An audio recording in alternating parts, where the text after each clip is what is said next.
Hello, everyone. Good evening. A really warm welcome to all of you to this closing panel at the Urban Lens Film Festival, which is called The Future of Cinema. First of all, I'd really like to thank each and every one of you for attending the festival, for being part of the panel discussions, for engaging with us, for asking questions to many of the panelists. The festival was deeply enriched by your presence. So, a really warm thank you to all our audiences. And so we are ending the festival with this panel discussion called The Future of Cinema. I mean, one of the reasons we felt that it would be important to do this is with the coming of the COVID-19 pandemic, and even before that, with the advent of the internet and the OTT platforms, many of us formally and informally have been having this conversation of what is the future of cinema? I mean, what is the future of a film festival when you as a person, instead of going to a theater and paying money or going to a film festival space, can sit in your own home and watch a film on a laptop or sometimes even your mobile screen. And I think equally the question is, what does this mean for independent filmmakers, the small independent filmmaker for whom the film festival was the space where you could come and screen your film, think about it, talk, and gives you a kind of strength and solidarity to keep creating the work. So and also, with the pandemic having come and changed the way that many of us inhabit different spaces, what does this do to how we're creating films and what you call the film aesthetic itself? We felt that it may be interesting to bring together film programmers, film producers, people who are curators and have been actually thinking about this question very deeply for a while now, and get them to think about it. So it's a real pleasure to have with us today Bina Paul, Rada, Sesic, and Daniel Mattis, who will be in conversation with Shabani Hassanwalia. Before I hand it over to Shabani, I will introduce Bina, Rada, and Daniel, who I'm sure many of you know and are familiar with, but I'm going to do it nevertheless. So Bina, here's Bina, introduction to Bina. Bina Paul is an alumnus of the prestigious Film and Television Institute of India. She has been working as a film editor for the last 30 years. Bina has worked with many leading filmmakers in India and has won several state and national awards for editing. She has also worked as senior editor at the Center for Development of Imaging Technology.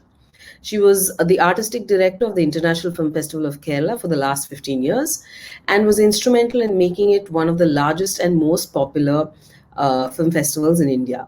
Currently, she's the vice chairperson of the Kerala State Chalachitra Academy and vice president on the NetPack Executive Board. Bina lives and works in Trivandrum, Kerala. Very warm welcome to you, Bina, and it's lovely to have you at Urban Lens once again.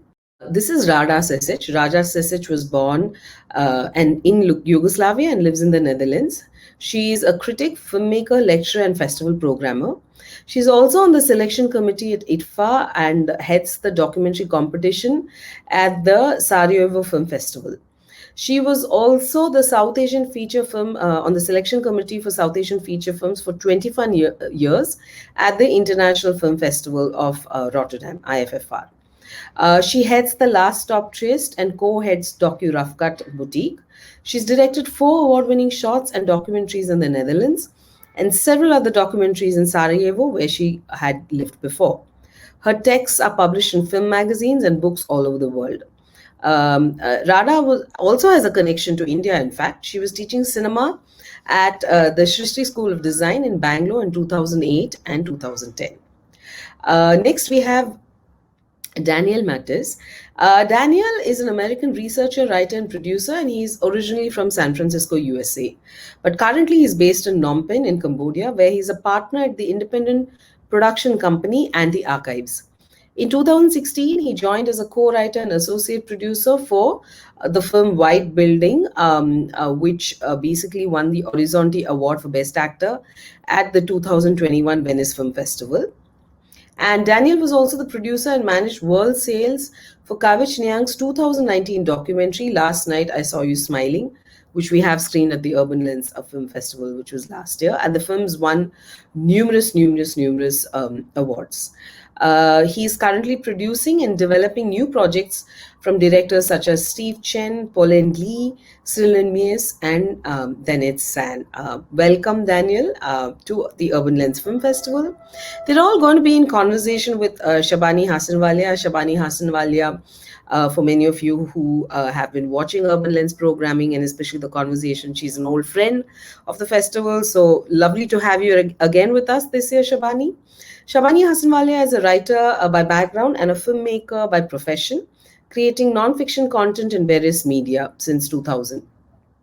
Her work engages with changing socio-political realities, volatile subcultures, and intimate personal histories in an India in transition. As a co-founder of Hit and Run Film, she helped build a company that over the decade has produced, directed, and edited feature length documentary works that have traveled to various festivals. Her first her feature documentaries include Being Bhaijan, Gully, which we have screened at the Urban Lens Film Festival, and Out of Thin Air. She is an INLAX fellow and worked at the Sundance Institute, Los Angeles, and the Documentary Filmmakers Group London as part of the fellowship. Shabani is currently working as editor-in-chief for a feminist think tank called The Third Eye, which is part of Nirantar, Center for Gender and Education.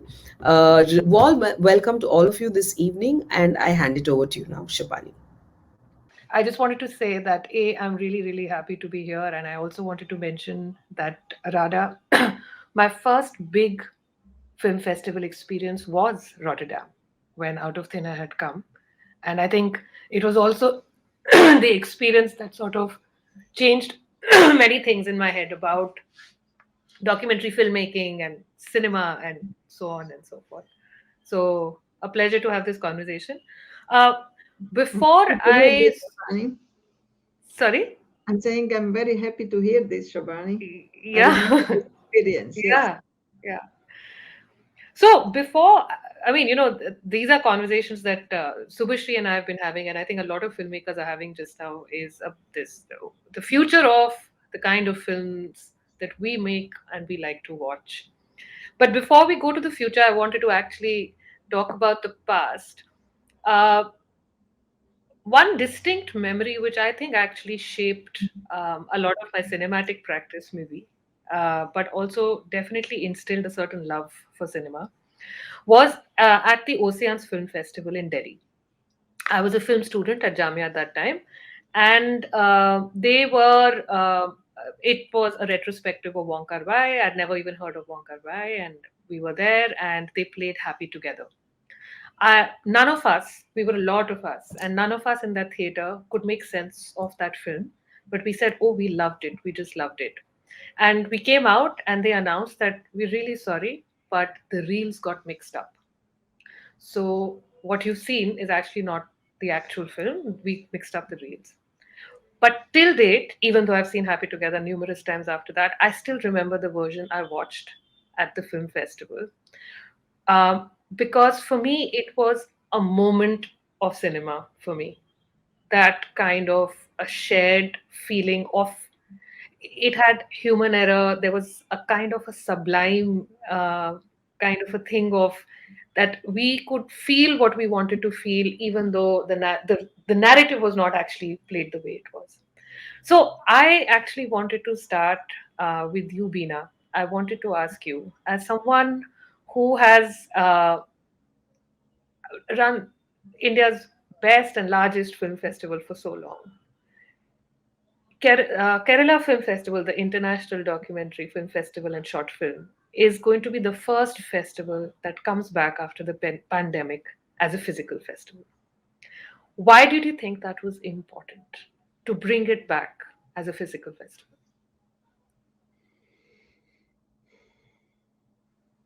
Thanks, Shabani. Thanks, Urban Lens.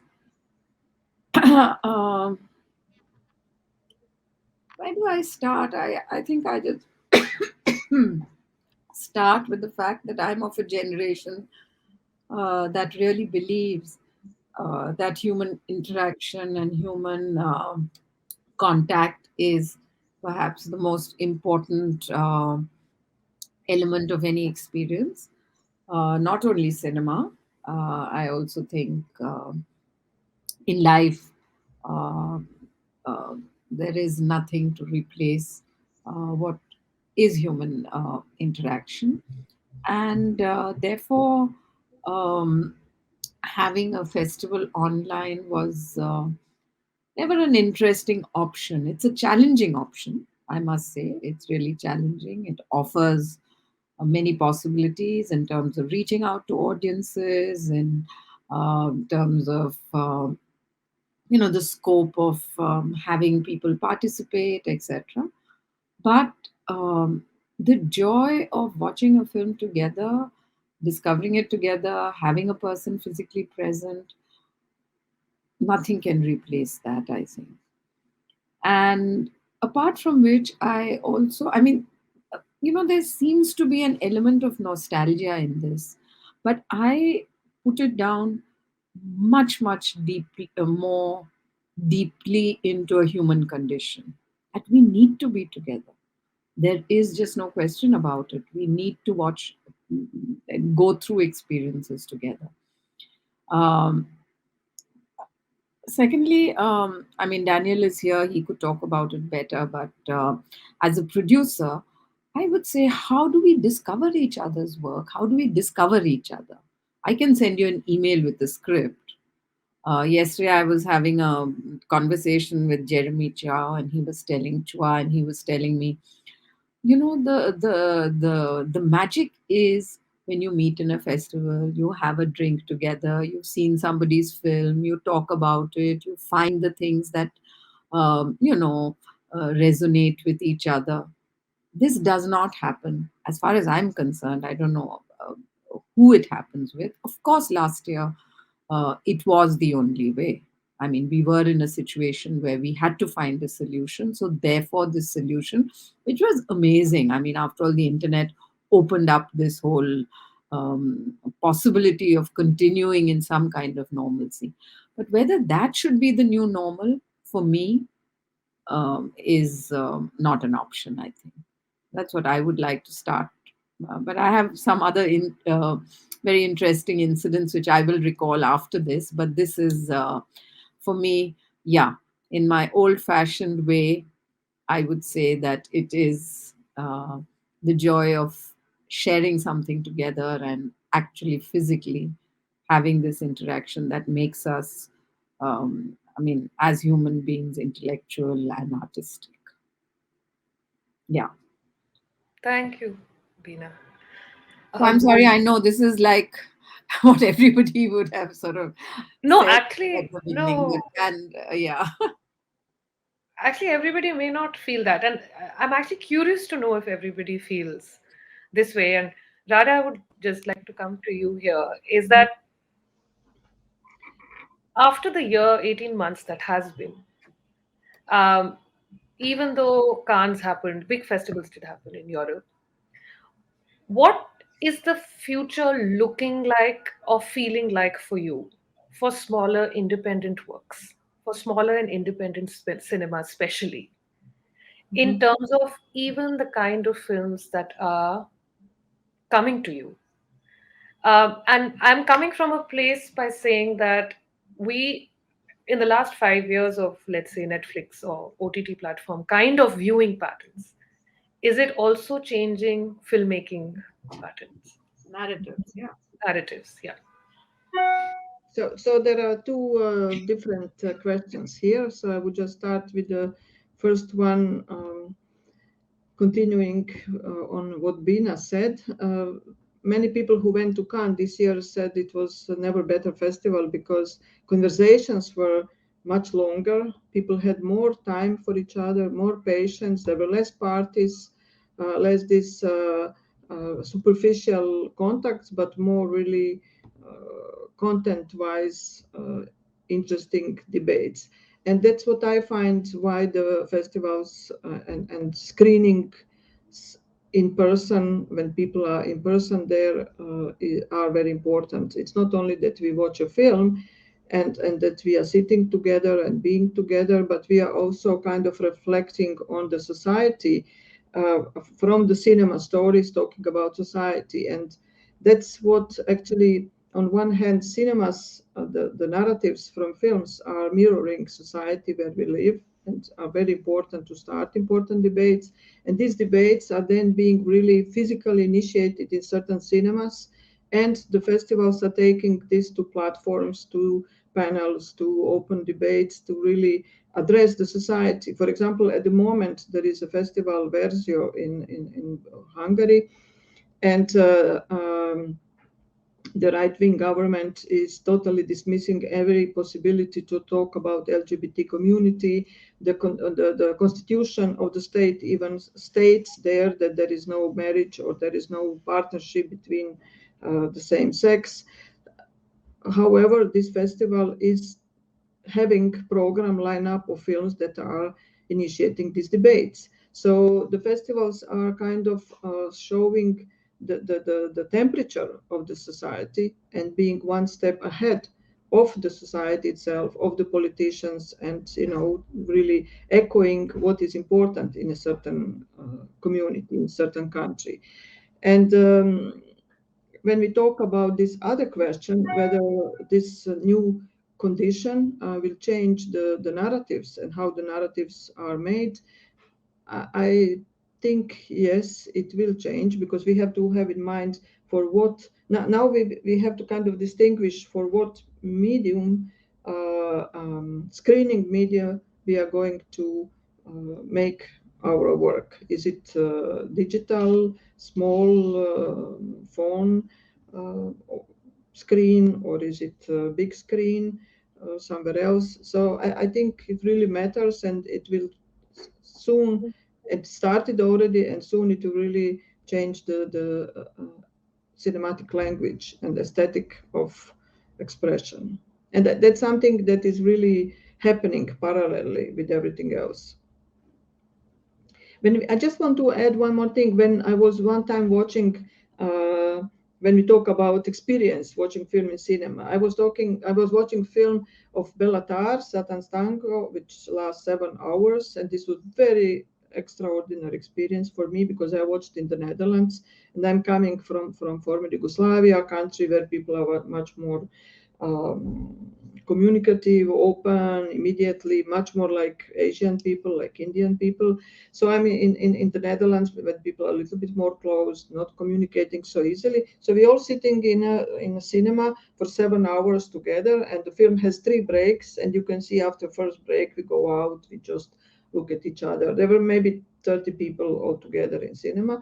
We look at each other, everybody takes on coffee and so on. In the second break, we are all a little bit having small groups and talking, 2-3 people and so on. In the third break, we all talk to each other. We became kind of community, family, because we are watching the same film. We have the same intention to be together and desire to watch this film till the end. So there is so much to connect us, and we express that. So I mean, in 7 hours, 30 people became close to each other. Isn't this miracle? That's really lovely. Yes.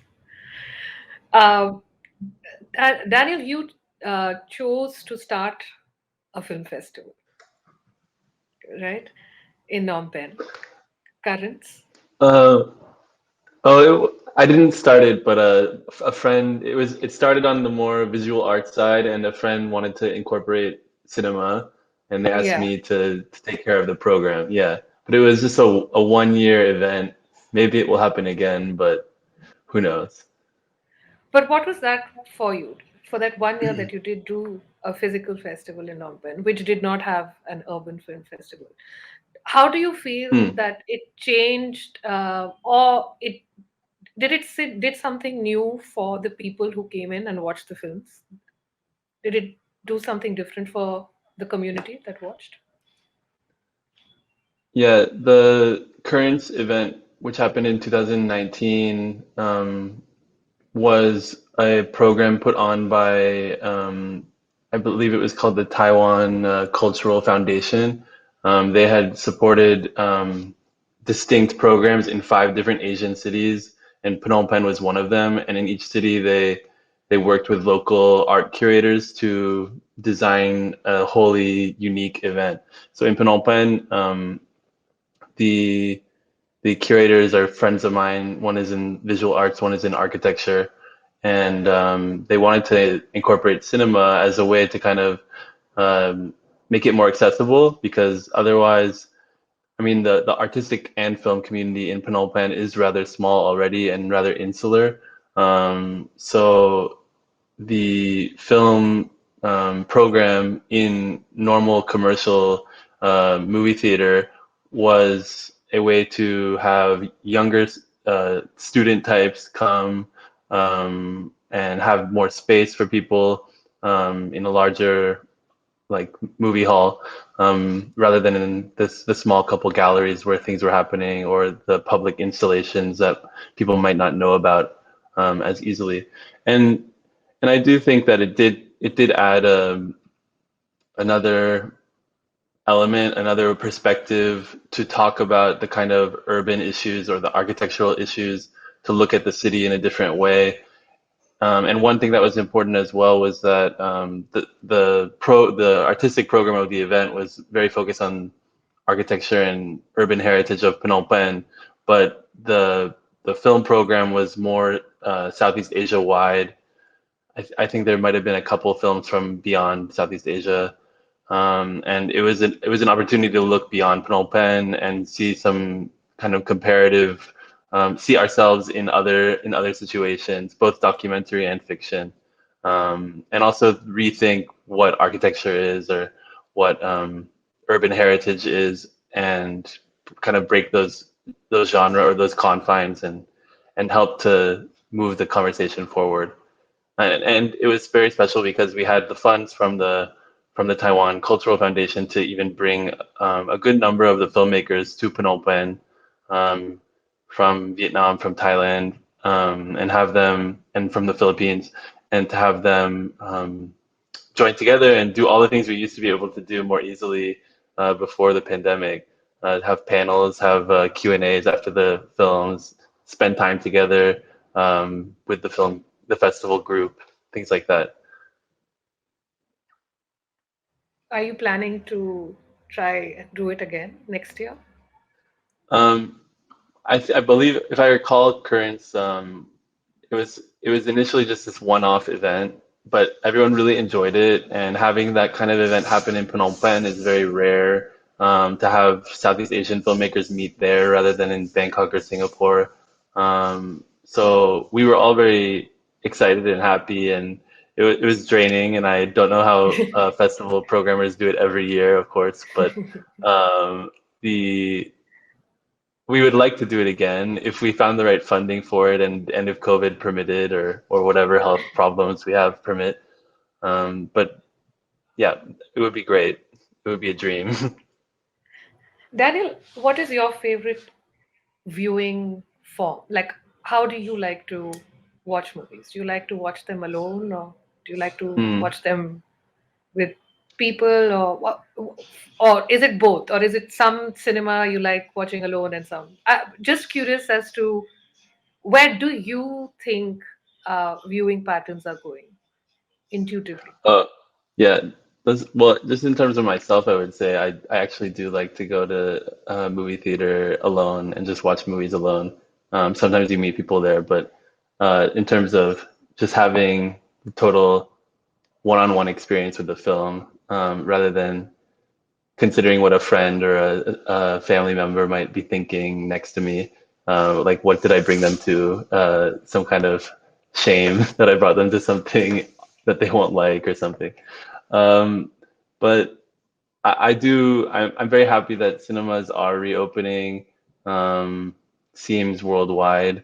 My first viewing of a film after the pandemic was being in Venice at the film festival this year, where we were showing our film, but I had the chance to go see about 10 films, and I was amazed that, like, very to be back in a room full of people in the dark, and people were already walking out of films, and I suddenly was anticipating our own premiere screening and being afraid that, wow, people are already willing to walk out of films again after not being in the dark for a year.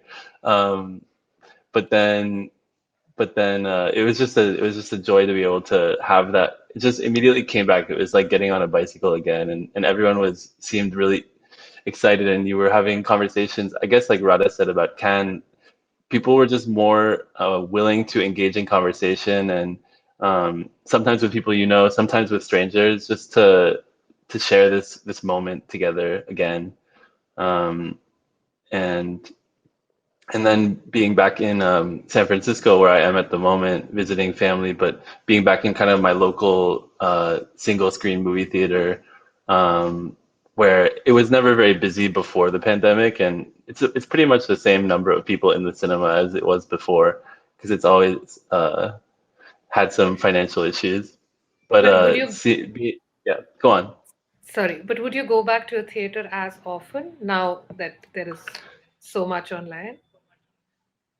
For me, yes, I would. You would. I Because you can see certain films that aren't out online, and I just there are certain films that I don't really want to watch on a TV screen. Like I saw Titan when it came out here in the US, and I don't really think that would work on a TV screen with the sound, with the intensity of the image, and knowing as I do from kind of the inside that it's just not how we think about our film when we're making the film. We don't think of it to be on a computer screen or a phone, even worse, as so many people are watching it things now on the Yeah. phone. Yes. Yeah, one thing I would just say also about, I mean, we'll get to it later. Maybe I'll wait to No, see where the conversation takes us about no, go streaming. ahead though. Would Go just be ahead. that we really rely on physical screenings in movie theaters for films to be shown in Cambodia, where the kind of take up of streaming platforms, international streaming platforms, is not really so present in Cambodia. It's too expensive, or people don't know about it. It would be a very small segment of the population that actually watches Netflix or something like that regularly.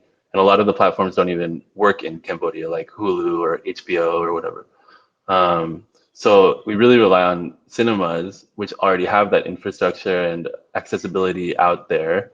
And even though most people want to go see a blockbuster or a horror movie or something rather than an independent art house film, we still like need to be able to get into those spaces, whether it's for the Cambodia Film Festival or my program at Currents or just a normal release. It's really the most accessible way, and I believe that cinemas just reopened in the past week in Cambodia, so it's an exciting moment, and we'll be one of the first films to be Cambodian films to be releasing later early next year. So it'll be a test. Lovely. That's lovely and good to know.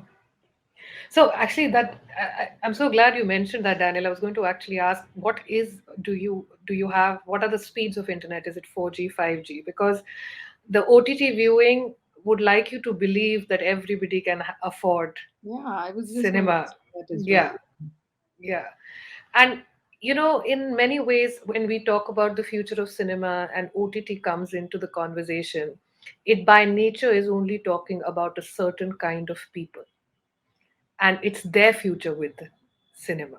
So, Bina, I just wanted to also ask you to come in here to even talk a little bit about historically how the film festival, especially in Kerala, has also been that space where it's not just about an urban educated elite person coming to watch films, which is how a lot of people would like you to believe that's what happens in film festivals. But at Kerala's film festivals has always been that space that it's literally society being participating in their own storytelling. So Well, that's been a very, let's say, a very concerted effort on our part as organizers of the festival because, as you know, Kerala had a very strong film society movement. The film festival actually grew out of that. And I mean, very early on, I think I recognized that this festival is not a market space. It's not about being a place for selling, buying, etc., but it's a place where filmmakers can come and see their audiences, and see audiences that are vocal, see audiences that are, you know, argumentative. Um, and therefore, there has been this kind of effort to build on that.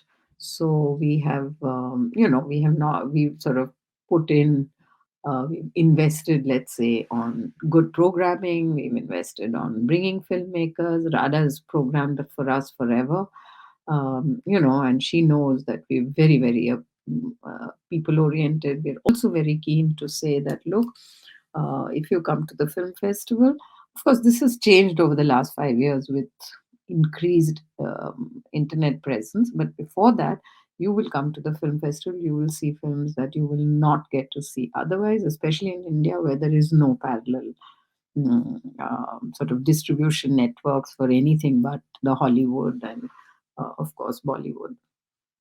So yeah, so that has been. But I would just like to also take up from what Daniel says, that from our experience in Kerala itself, for example, um, 3 years ago, there was a film Maradona, which I wanted to screen as a kind of, people in Kerala are mad about football. And Maradona was, of course, the person, that film. And everybody said to me, no, don't screen it. It's on Netflix. Why do you want to screen it? Who's going to come and see it? It's on Netflix. But it was unbelievable. We had a midnight screening in a auditorium, in a open air place which holds about 4,000 people. It was like a football match, you know. And this film had been on Netflix. So this notion that Netflix or the streaming platforms is getting out to everybody, I think is flawed. There is a flawed notion about that. A lot of people in Kerala, I know, they have the means, but will not sort of subscribe to Netflix and so on. And secondly, I think the notion of curation is very important. I mean, you get onto Netflix, where the hell are you going to start watching a film? I don't even know what to watch, frankly. I spend more time looking for a film to watch than to be able to watch a film, frankly. It is impossible. And then there are all the algorithms that keep sending you these messages saying you watch that, therefore you have to. So every single film on murder comes to you, or. So I think this notion of curation at a film festival is also an important thing, that you do know that when you come to Kerala, you will get to see a certain type of film, whether it is political, whether it is women filmmakers. I think there is a value in the curation at a film festival, which an OTT platform does not afford you, other than in a kind of algorithmic manner, you know. So that for me gives the festival space a lot of strength. Um, but as Rada says, it's also scary. No, one more thing I just want to say, that the last 2 years, everybody was, I mean, in despair about cinema and what is going to happen. But believe me, we are just going through entries that have come in for the festival. It is amazing, the crop of films this year. I don't know what it is about human nature. When you're pushed down, you do the best work, you know. I mean, I think Rada can vouch for that. Daniel, people who work in programming, the number of interesting films, No. it's really something. Um, and so I would say that, yeah, these films are all waiting to be seen, and I don't think they're waiting to be seen on little tube boxes. I think there is a value in seeing them as they were, imagined to be seen. But there is a sort of value to, I don't think this is going to change cinema, but I think there is a value to the fact that it is accessible. You know, that if I do want to see something, it is accessible. But will I choose only that format? No. That is the point I'm trying to make. That therefore I don't see a grim future. So I see you're saying the two may coexist. the two may coexist, but for me, the OTT's narrative styles worry me. You have to have this 10-minute peg because you're, after all, vying for attention. People are sitting in bedrooms where the doorbell may ring and somebody else may call you. So every 15 minutes, they expect that beat. So there is that formatting which Hollywood had sort of at one point forced. Now the OTTs are forcing. Um, which is worrying. I mean, I find that in Malayalam cinema, which is being celebrated so much today, there is that fear that, yeah, are we sort of pandering? Are we becoming consumers rather than viewers? Yeah. Rada, I wanted you to, in fact, just build on that a little bit. Uh, and I wanted to actually build on it in terms of your gut feeling. The OTT sort of take over from, at least from an Indian point of view. I can see it in a certain socio-economic class. In a certain socio-economic class, even let's say friends and family who would go out to a theater, especially now after the pandemic, they say, "But what's the point? Look at the variety we have. Look how much variety we have, right?" So it's this feeling of being in a constant buffet. We can eat whatever we want, so why would I go out and spend that money, and so on and so forth. At the same gut level feeling, do you what are you feeling in terms of what audiences are moving towards, in terms of, are they now going more that actually for me cinema or watching something is a solo experience, and maybe the community experience is an event. Maybe for some things I will go out. So I just want your gut feel on this actually. What do you think? Where do you think it's feeling? Here in the Netherlands, people are not yet, cinemas are open now, but people are not yet fully really being engaged in going out. They became a little bit lazy and a little bit feeling comfortable staying at home and going maybe once a month, twice a month. Maybe for young people is different, but I'm talking, let's say, about generation of 40 plus, 45 plus.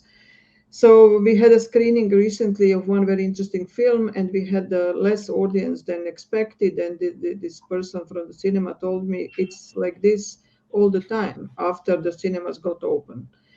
But on the other hand, people are, I think, eager for the human communication. So I think it will come back very soon. We are now having ITFA coming in few days here in Amsterdam, and the attitude of the festival is strictly that the juries have to watch all films in cinema, so there are no exceptions. No links are going to be given to jurors.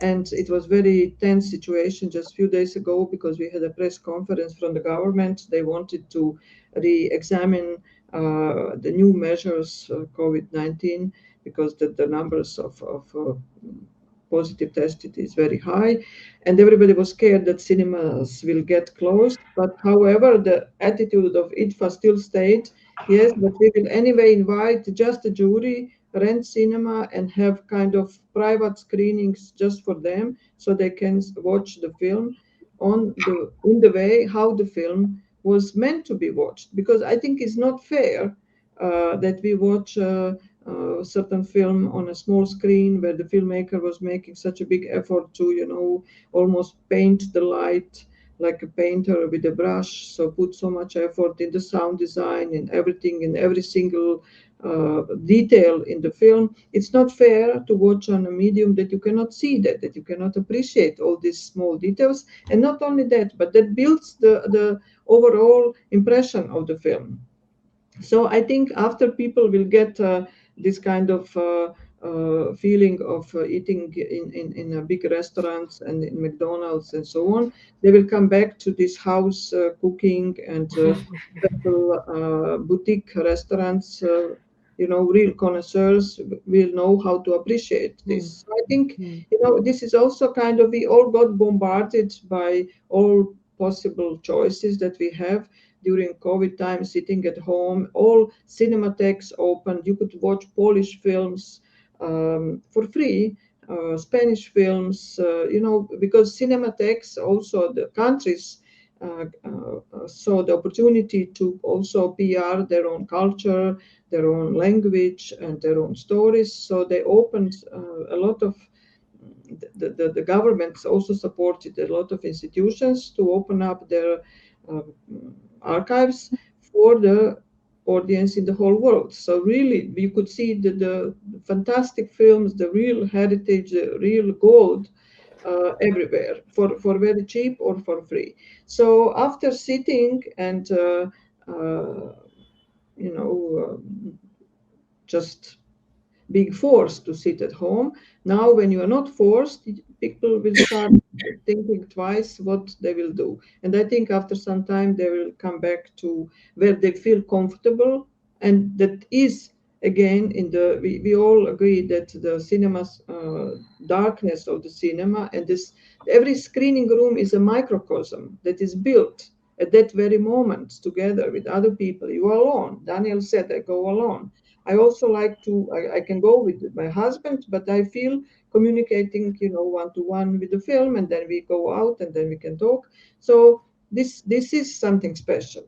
But I'm not excluding possibility of these other works being made, and that's why I said these works will be made in a different way, because I think they just have to be made in a different way with different aesthetical parameters, because the medium where we watch is requiring that.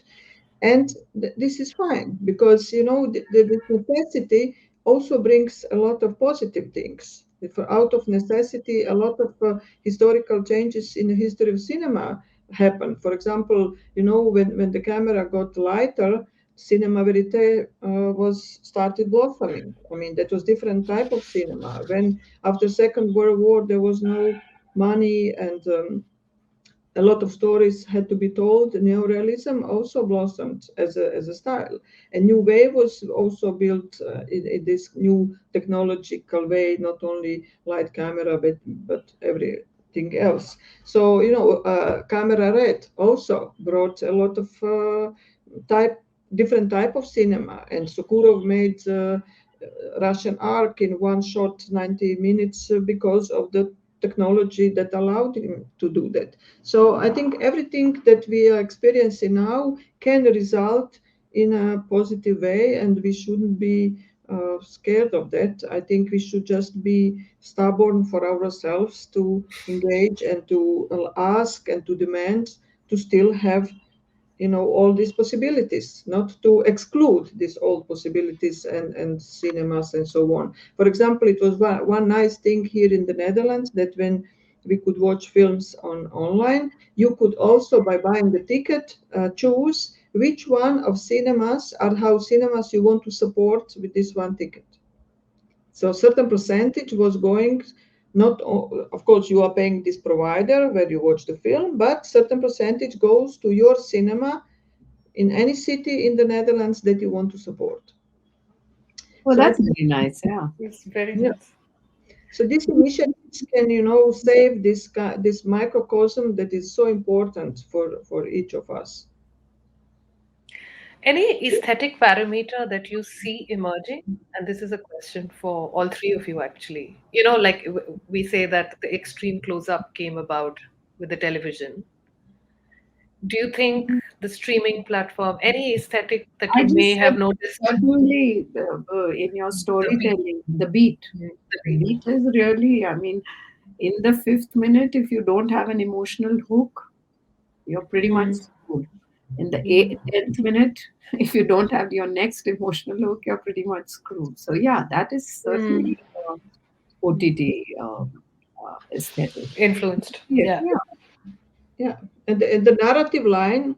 Yeah. So the rhythm and the narrative line is kind of being taken different. I wouldn't say more progressive, maybe contrary, but let's say different for the moment.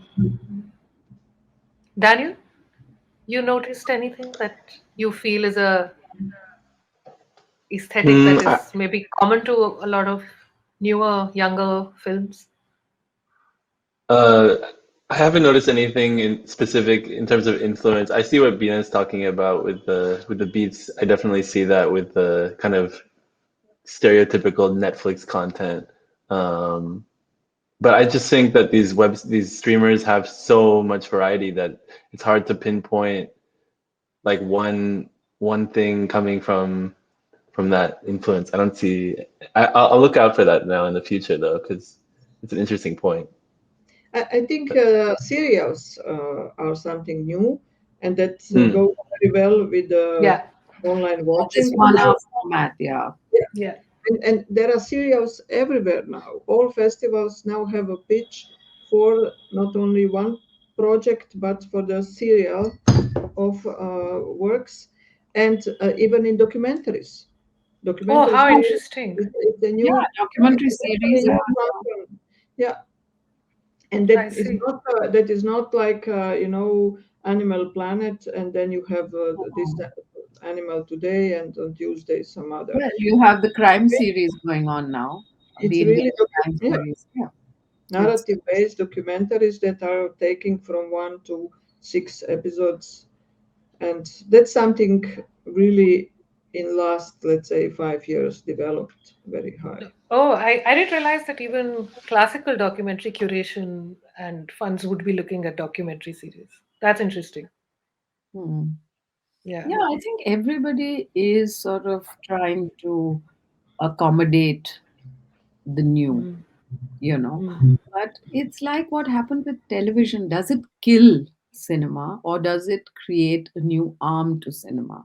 Is the question. And I think it Mm. creates a different, literally a kind of different form for cinema. But it Mm. doesn't mean that traditional cinema. I mean, after all, there's the economics of it. There's also, I think, something inherent about spectatorship in terms of, um, um, uh, even in terms of the stars, the actors, all this, is also building into a kind of human need. And I Mm. don't think that happens on smaller platforms, really. Having said that, we have the Korean series, etc., which are like huge. Yeah. Uh, but I think at a more local level, this need for hero worship, this need for, building your heroes, all that is necessary. And I think that will happen parallelly to your being able to sit and watch something on your phone. But you will Mm. still go and say that, yeah, I'll go and see a big James Bond film on the screen.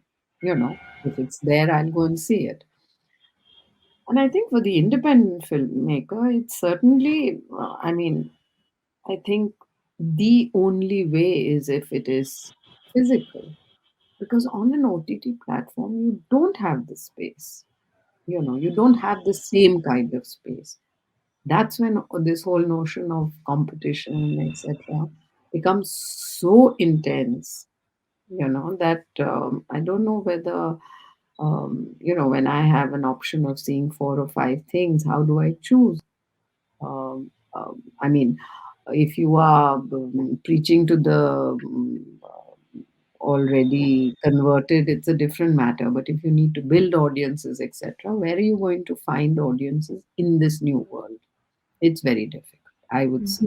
So I do think for the independent filmmaker, the survival of cinema in the form we know it is really important. Yeah. There is one um, danger, so to speak. It doesn't have to be danger. It's a matter of people's work and more experience for them. A lot of very good filmmakers For example, in Bosnia right now, two great filmmakers, Dani Stanovic, who is Oscar-winning director with No Man's Land, and Jasmila Žbanić, whose film was screened at the last Kerala Festival, Ko Vadi Saida. They are at the moment working on the serial, one in Canada, one in Bosnia. So these are new challenges for directors, but also there is a money involved. You see, so there is so instead of working on a new film project, now they are working on a TV serial, and it can be, of course, challenging for them and very nice, interesting.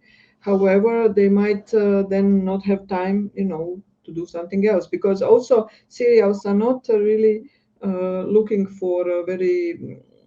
I mean, they have their own limitations, or the way how the narrative Formats. is built They and have everything. formats. Yeah, Yeah. exactly. And they are so that at the end, then the content gets financed, not the cinematic language. Exactly. Exactly. This is the problem. Exactly. Yes. So, in fact, I wanted to add to what Bina was saying, and Rada, I'm so glad you brought it up, because even people I know, let's say friends or friends of friends who are independent filmmakers currently in conversation with OTT platforms, uh, it is so much only about the plot and the story. And I also sort of it, and I have this mixed feeling towards that process, right? I mean, on at one level you're happy that there is a certain amount of funding that's going to come into and there'll be work, but you also know that there is an absolute disregard for what was the aesthetic or the form or the language that this filmmaker was actually going to tell that story in, because that language is irrelevant to the OTT platform, the cinematic language.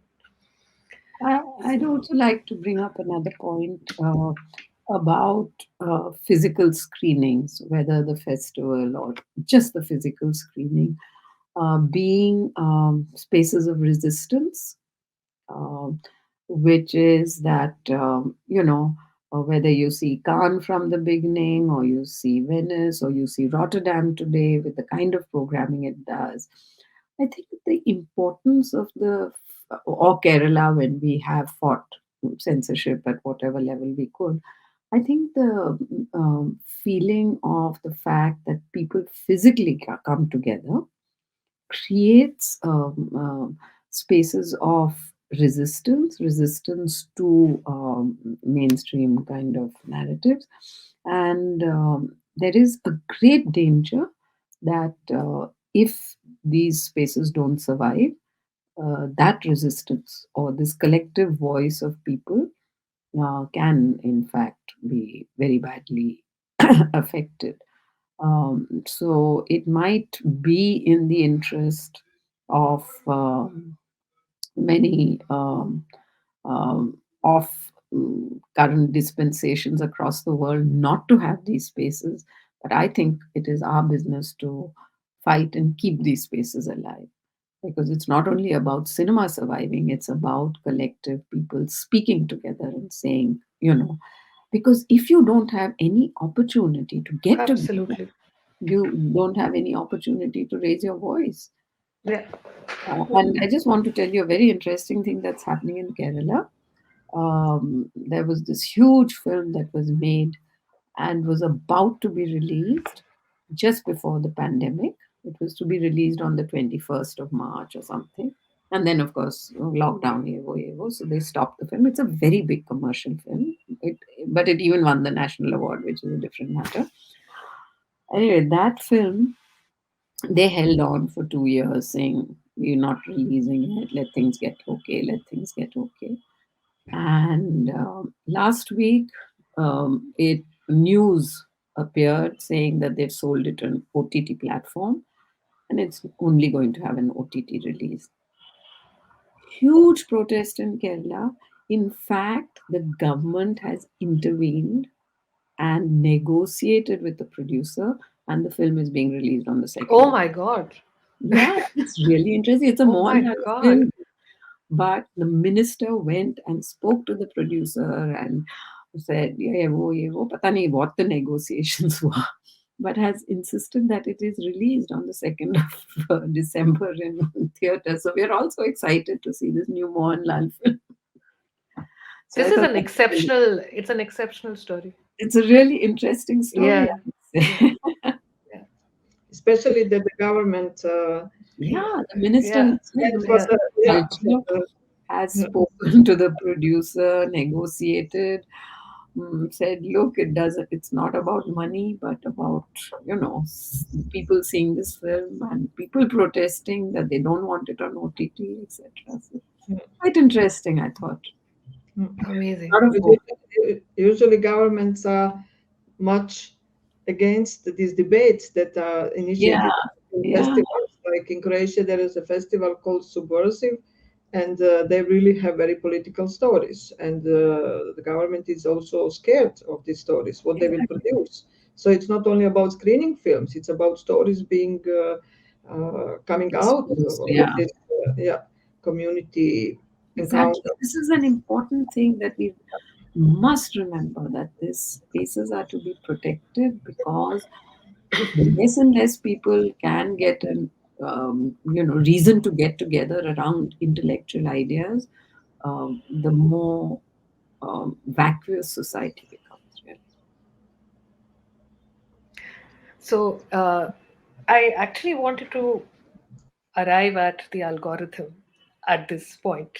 Speaking of vacuous, I came across some very interesting research that actually was part of a larger piece around viewing patterns, which Netflix itself had put out. Now, the research states that, uh, and it was a large sample size across countries, that people, when you ask them what is it that you want to watch, right? People always, when you, for the algorithm to learn, you tick mark, right? So they, lots of people tick things like art house cinema, independent cinema, um, and they would name famous filmmakers and so on and so forth. But when actually the same people would be viewing, they wouldn't watch any of those films, even when Netflix would suggest it to them. Me. I see Exactly. all this shit on All Netflix. the trash. All the Yeah. trash. Me also watches all trash. And I keep saving that one thing that Netflix may have for another day. But that research actually said something really interesting, that the algorithm always trusts not what you say, but what you do.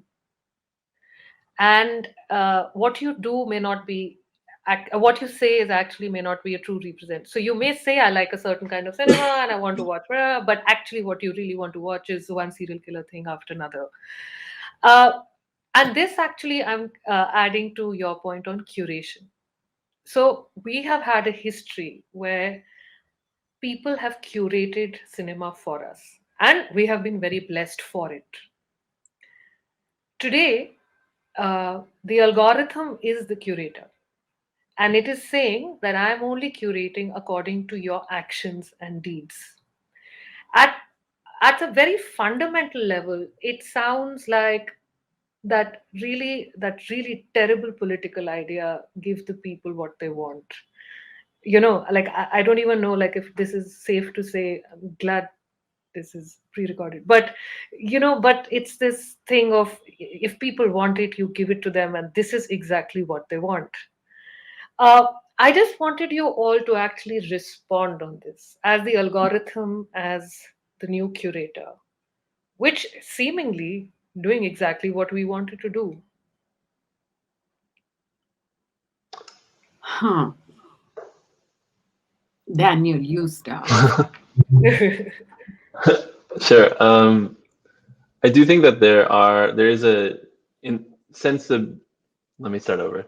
Since the beginning of Netflix and that moment that I would put back maybe 5 years ago, it's widespread use compared to today, where you have a bit more variety in terms of the platforms. Some other platforms have done some catch up, and now you have things that are more available worldwide, like Mubi or Criterion Channel.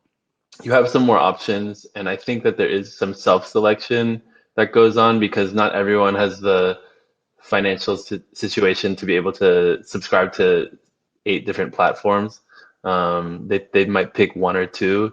And so if you're someone who wants more of a art house cinema type curation, you can self-select and subscribe to Mubi. And actually, I think Rada was saying before that the pandemic brought this opportunity where a lot of cinematheques and other some like maybe cinema chains or something like that have started to create their own platforms as well. So it's an opportunity to get that curation from something that feels more human. I'm sure that Mubi, and I know that Mubi has algorithms as well, but when it's coming from a pool of films that you're more likely to be interested in, then maybe that algorithm can work.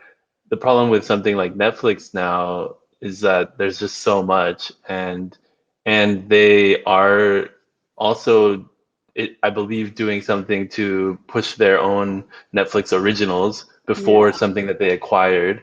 And the Netflix originals have a particular emphasis on story and on the beats that Bina was talking about, and without the artistic imagery or use of sound that we might be looking for from the art house side. I do think it's easy to blame the algorithm of Netflix of anything, but in the end, the algorithm like is revealing something of ourselves, and maybe it has to do with that, just give them what they want politics. But I think it also is kind of enlightening to see, oh wow, I think of myself as someone who wants to watch like Antonioni or something, but instead I keep watching like Tiger King or something like that. But you don't. Maybe it's a moment to check yourself and see, okay, what is my relationship with image, with sound, with video, and you wouldn't be able to do that if you were just going to your movie theater and seeing what's available this week. So it is an opportunity to question. You just need to have that moment that aha moment where you realize outside of yourself, oh, this isn't what I used to do. I wasn't always watching these serial killer documentaries. Yeah, I'll end on that note. Yeah, thanks, Daniel. Serial killer documentaries are good though. Yeah. Yeah. For me, it's like having this big chain supermarket where everything is just the same, and you have to spend 2 hours to choose, or you choose just any of the detergents that are there. And that's the same with the film. I mean, my last film that I watched on Netflix was a story on Jayalalitha. I mean, because I wanted to see, biography of this person, and that's just for me the Netflix film that is fine to watch. But for everything more sophisticated, I go to cinema to watch. So my choice of films that I like to watch is totally not what I'm watching on Netflix, as you mentioned, Shabani. That's exactly the truth. But that's why I use Netflix. That's why I pay for Netflix when I want to be entertained, when I'm very sleepy and tired. Then I can watch content, narrative to follow, and that's it. So I'm not going to watch Antonioni on Netflix, but Mubi or some other platforms do have very refined choice of films, and if you want that, you can watch that as well if you cannot find in cinema. So I mean, we have to understand it's about it's consumerism. It's the same with everything else. It's about Coca-Cola and everything else. I mean, what chocolates do you eat? I mean, you can really go for a fantastic fine Swiss chocolate because you are a connoisseur of chocolates and you make bigger effort to look for it in a specific shop, or you just go to supermarket and buy any whatever. So it's actually not so strange that these algorithms work in this way. What maybe after Bina talks, I want to mention also algorithms that make films. There are algorithms that some people are now working on is how to make a film, how to work with the film material, film footage, and so on. But maybe Bina wanted to say something about the previous topic. No, I mean, problem with algorithms is um, who sets up these algorithms. These are big, huge consumer companies. They sort of, it's suggestive um, marketing, basically. So whether it is Mubi, whether it's a giant corporation. I mean, Mubi not as big, and certainly the choices are perhaps more refined. But the problem with algorithms, basically at the bottom line, is that um, the algorithms are built with self-interest first. As he said, probably Netflix makes sure that all its own content goes out first. I don't know what movie does. Maybe it's the latest they want to be pushed. So these algorithms are built with certain biases, and then they build into your biases and they give you a suggestive marketing stream. So you have to be suspicious, there is no question about it. But having said that, are curators gatekeepers? Now that is a different uh, different debate altogether. You come to a film festival, you come to the Kerala Film Festival, you will see films that a bunch of us think is the best films from the last year. You have the choice of seeing what among this you watch. But yes, this is problematic in as much as, of course, curation. This debate is a much, much bigger debate. But I think in the case of the algorithm, there is not an intellectual honesty or an artistic honesty. It is a consumerist impulse, and therefore we need to be suspicious of it. Yeah. So the analysis is right. I'm sure Netflix is right on that. But yeah, would I want to, believe that that's the only way I can choose a film is the question that I would ask. It is true though. Movie does feel a bit more human. I don't know how or Well, why. that's because these are films that you like already. I mean, already. Maybe, yeah, maybe you're already inclined, and yeah. Yeah. So, They also do a 30-day rotation for a yeah. lot of their films to be highlighted. And then, Yeah, so you kind of have the feel of like, oh, this is what's showing in my local movie theater. You have yeah, that yeah, feeling. I think they're trying to yeah, A little replicate. bit more, yeah. yeah, But yeah. yeah. Rada, you wanted to add something about algorithm that makes movies Yeah, to that's so that something. we are all at work. That's the future of cinema. Yeah, no, I wouldn't say that's the future, and I hope so. That is not the future. It's just experiment, and it's interesting experiment that should exist next to old-fashioned way of making movies, because algorithm cannot find something that a human being can find. For example, I will just compare. One of our students here at the Master of Film in Amsterdam has a graduation research done on algorithm on the footage of the Eye Museum in Amsterdam, and the robot character that they invented in this film that he made with this algorithm was looking for a certain content, and also comparing this content with the topics of today. So that was interesting, to pull out and to make alive the archive, and how to make archive again alive, and how to make it fresh and have a new gaze on the something that is 100 years old, for example. That was interesting experiment.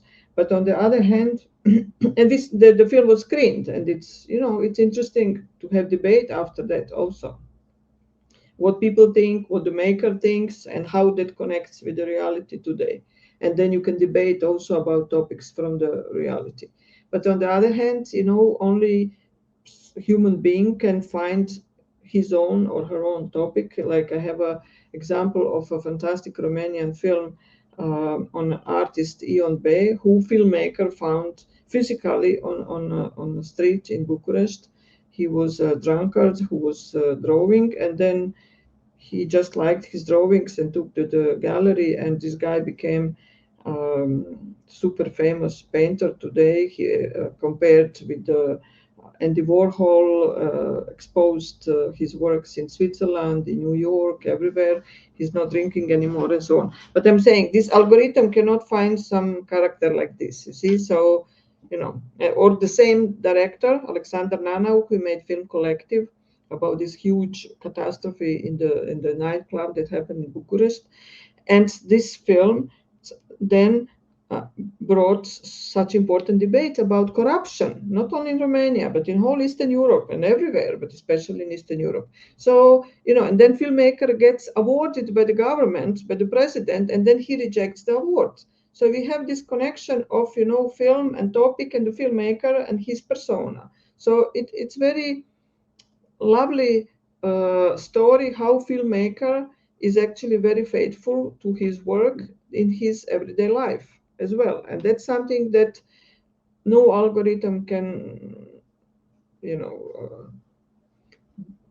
match or top up or something. So I think we can work everything together and parallelly. Gosh, you've spoken a long time. Thank you. Yeah.